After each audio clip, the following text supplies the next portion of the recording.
देखिए, जब कोई कंपनी कॉर्पोरेट एक्शन यानी स्टॉक स्प्लिट करती है, तो उसका इम्पैक्ट उस कंपनी पर होता है। तो ये जो इम्पैक्ट होता है ना उस कंपनी पर, वो कोई नहीं बताएगा। मोस्ट लोग सिर्फ ये जानते हैं कि शेयर प्राइस कम हो जाता है और नंबर ऑफ शेयर यानी कंपनी के जो total of number of share है वो बढ़ जाते हैं। लेकिन स्प्लिट के और भी काफी इम्पैक्ट होते हैं जो हम वन बाय वन समझने की कोशिश करेंगे। अब बात करते हैं फर्स्ट इम्पैक्ट की। देखिए, जब कोई कंपनी विप्रो कंपनी हो या फिर लार्ज कैप कंपनी हो या फिर मिड कैप कंपनी हो, कोई भी कंपनी अगर स्टॉक स्प्लिट करती है तो उसके बाद उस कंपनी के शेयर्स में लिक्विडिटी इंक्रीज हो जाती है। और लिक्विडिटी इंक्रीज होती है ना, तो ये गुड भी हो सकता है, बैड साइन भी हो सकता है, दोनों होते हैं। तो हम दोनों साइड समझने की कोशिश करेंगे। देखिए, जब कोई कंपनी स्टॉक स्प्लिट करती है उसके बाद उस कंपनी के जो शेयर है ना, उनका प्राइस कम होता है और उस स्टॉक में ज्यादा लोग यानी ट्रेडर ट्रेड करने लगते हैं, जिस वजह से उस स्टॉक में लिक्विडिटी इंप्रूव होती है। अब हम बात करते हैं पॉजिटिव साइड की। जो भी कंपनियां स्टॉक स्प्लिट करती है ना, उसमें पॉजिटिव साइड ये है कि बाइंग और सेलिंग इजी हो जाता है और जो उस स्टॉक में बीड और आस्क प्राइस का जो स्प्रेड होता है ना, वो कम हो जाता है और उस कंपनी के स्टॉक में रिटेल पार्टिसिपेशन ज्यादा बढ़ जाते हैं। अब बात करते हैं नेगेटिव साइड की। देखिए, अगर कोई भी स्टॉक या फिर कोई भी कंपनी स्टॉक स्प्लिट करती है तो उसमें एक नेगेटिव साइड होता है। अगर स्टॉक स्प्लिट करेंगे तो उसमें ज्यादा ट्रेडर आएंगे और उस स्टॉक में ज्यादा वॉलेटिलिटी होगी, यानी वो स्टॉक अपसाइड या डाउनसाइड कुछ मिनटों में हो सकता है। और इंट्राडे ऑपरेटर इंटर हो जाते हैं और उस स्टॉक में प्राइस मैनिपुलेशन इजी हो सकता है। High liquidity equal not safe investment. अब हम बात करते हैं सेकेंड इंपैक्ट की। जब कोई कंपनी या फिर विप्रो जैसी कंपनी अपना स्टॉक स्प्लिट करती है या फिर large cap company stock split करती है, तो उस स्टॉक में वोलेटिलिटी इंक्रीज हो जाती है। देखिए, स्प्लिट के बाद अगर किसी के पास छोटा कैपिटल है तो वो भी लोग है ना उस कंपनी के ज्यादा स्टॉक खरीद सकते हैं। एग्जांपल के तौर पर मान लीजिए, पहले उस कंपनी का शेयर 2000 का था। अगर आपके पास छोटी कैपिटल है तो आप उस कंपनी के 5 शेयर भी बाय नहीं कर सकते हो। लेकिन अगर उस कंपनी ने स्टॉक स्प्लिट किया और हर स्टॉक का प्राइस रखा 200 रुपए,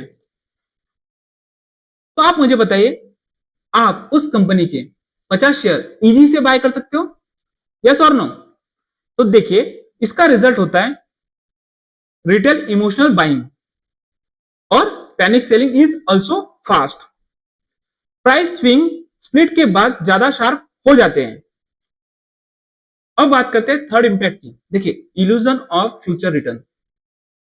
देखिए, जब कोई कंपनी विप्रो जैसी कंपनी या फिर लार्ज कैप कंपनी हो या फिर मिड कैप कंपनी हो या फिर स्मॉल कैप कंपनी हो, किसी भी ग्रुप की कंपनी हो, अगर वो कंपनी स्टॉक स्प्लिट अनाउंस करती है तो जो इन्वेस्टर है ना, बिगनर इन्वेस्टर या फिर रिटेल पार्टिसिपेशन, वो लोग क्या सोचते हैं कि अगर कंपनी स्टॉक स्प्लिट कर रही है तो उस स्टॉक का प्राइस हाफ हो जाएगा यानी आधा हो जाएगा, हम बाय करेंगे कम प्राइस पर, वो स्टॉक कुछ ही दिनों में या फिर कुछ ही महीनों बाद वो स्टॉक डबल हो जाएगा और हमारी इन्वेस्टमेंट अमाउंट डबल हो जाएगी और हमें अच्छा रिटर्न मिलेगा। लेकिन उन्हें फंडामेंटल एनालिसिस करना बिल्कुल नहीं आता है और स्टॉक स्प्लिट के इंपैक्ट उनको बिल्कुल नहीं पता होते हैं। देखिए, रियलिटी में क्या होता है, मार्केट कैप सेम, जो भी कंपनी स्टॉक स्प्लिट करती है उसका जो मार्केट कैप पहले था ना, वो उतना ही रहता है और उस कंपनी का जो अर्निंग है यानी कंटिन्यूसली प्रॉफिट जनरेट करे वो भी सेम रहता है और उस कंपनी का जो बिजनेस मॉडल है वो भी सेम रहता है। अगर कंपनी फंडामेंटली वीक है तो उसका स्टॉक का प्राइस ऊपर नहीं जाएगा। अगर वो फंडामेंटली बहुत ही स्ट्रांग है तो हो सकता है उस कंपनी का शेयर का प्राइस ऊपर जा सकता है। देखिए, अगर ग्रोथ नहीं है तो प्राइस वापस ऊपर जाना गारंटेड नहीं होगा। फोर्थ इंपैक्ट है डेरिवेटिव एंड लॉट साइज। जब कोई कंपनी स्टॉक स्प्लिट करती है तो स्प्लिट के बाद जो भी स्टॉक फ्यूचर एंड ऑप्शन में ट्रेड होते हैं, तो उन कंपनी के जो स्टॉक्स है ना, उनका जो लॉट साइज है पहले से ही प्री डिफाइंड होता है, तो वो लॉट साइज चेंज होता है और लॉट साइज बाय करने के लिए हमें मार्जिन रिक्वायरमेंट होता है। यहाँ आपको स्क्रीन पे दिखाई दे रहा है, अगर आप रिलायंस का फ्यूचर एंड ऑप्शन का एक लॉट बाय करना चाहते हो तो आपको पैसे लग सकते हैं और ज्यादा फंड लगता है। तो वो मार्जिन रिक्वायरमेंट स्प्लिट होने की वजह से या स्टॉक स्प्लिट होने की वजह से मार्जिन रिक्वायरमेंट बदल जाता है। इसका इंपैक्ट रिटेल ट्रेडर बिना समझे फ्यूचर एंड ऑप्शन में बुझ जाते हैं और रिस्क उनका डबल हो जाता है। स्प्लिट के बाद फ्यूचर एंड ऑप्शन ट्रेडिंग ज्यादा डेंजरस हो सकती है, तो आपको पहले से समझना होगा। और वैसे भी फ्यूचर एंड ऑप्शन हमेशा रिस्की होती है।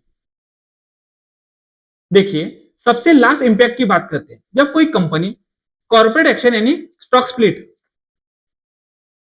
अनाउंस करती है तो मार्केट में पॉजिटिव न्यूज जाती है और पॉजिटिव लेते हैं मार्केट में लोग कि स्टॉक स्प्लिट हो रहा है उस कंपनी का।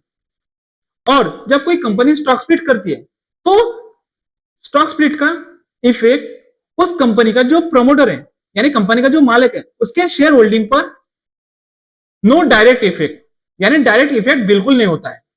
और मार्केट में एक कॉमन मीथ है कि जब कोई कंपनी का मालिक स्टॉक को स्प्लिट करता है तो उस वजह से उस कंपनी का जो प्रमोटर है उसका स्टेक बढ़ जाता है, लेकिन यह सच नहीं है। मैं आपको सच बताने की कोशिश करता हूं। जब कोई कंपनी स्टॉक स्प्लिट करती है तो प्रमोटर का स्टेक सेम रहता है, सिर्फ उस कंपनी के टोटल नंबर ऑफ शेयर्स बढ़ते हैं। अगर प्रमोटर का जो स्टेक है, यहां शेयर होल्डिंग पैटर्न में आपको प्रमोटर का स्टेक दिखाई देगा, अगर प्रमोटर का स्टेक गिर रहा है और स्प्लिट उसको हाइड बिल्कुल नहीं कर सकता है। अगर कोई भी कंपनी स्टॉक स्प्लिट होने के बाद या फिर अगर आप किसी भी कंपनी में लॉन्ग टर्म या फिर शॉर्ट टर्म इन्वेस्टमेंट करते हो और प्रमोटर का स्टेक गिर रहा है तो आप उस कंपनी को या फिर उस कंपनी के शेयर्स पूरे बेच देना चाहिए। अगर आपको प्रॉफिट हो रहा है तो प्रॉफिट बुक कर लेना चाहिए, क्योंकि ये एक रेड फ्लैग होता है।